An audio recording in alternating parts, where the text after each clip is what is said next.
বল, মরার আগে তোর শেষ ইচ্ছা কি? আমার শেষ ইচ্ছা আপনারা পূরণ করতে পারবেন না। কি হয়েছে? তুই বল না তোর শেষ ইচ্ছাটা কি? আমি বলছি তো, আপনারা পারবেন না। আবে তুই বলবি তোর শেষ ইচ্ছা কি? আমাকে ফর্সা করে দিন। যা, তোকে ছেড়ে দিলাম। আপনার এই ইচ্ছা কিন্তু আমরা পূরণ করতে পারি। কিভাবে? আজকে বলছি গ্লুটাথিয়ন নিয়ে।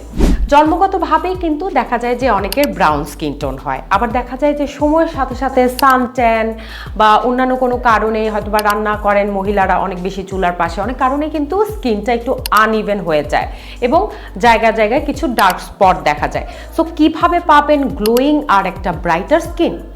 একটাই সমাধান, গ্লুটাথিয়ন। আর হ্যাঁ, অনেকেই জিজ্ঞেস করেন গ্লুটাথিয়নের ট্যাবলেট কিংবা লোশন, সাবান এগুলো কোনো কাজ করে কিনা। আসলে টপিক্যালি যখন আপনি সাবান, লোশন, ক্রিম ব্যবহার করেন সেটার কোনো রেজাল্ট ওভাবে দেখা যায় না, কিন্তু যখন আপনি ওরালি এই সাপ্লিমেন্ট খান তখন কিন্তু মাত্র এর 10%ই অ্যাবজর্ব হয়। তার মানে হচ্ছে খুব একটা চেঞ্জেস কিন্তু আপনি মেডিসিন খেলেও বুঝতে পারবেন না। আর সবচেয়ে ভালো হচ্ছে, এজন্য আমরা সাজেস্ট করি গ্লুটাথিয়ন আইভি ড্রিপ। এই ড্রিপের মাধ্যমে কিন্তু আপনি আপনার কাঙ্ক্ষিত যেই রেজাল্টটা সেটা পেতে পারেন।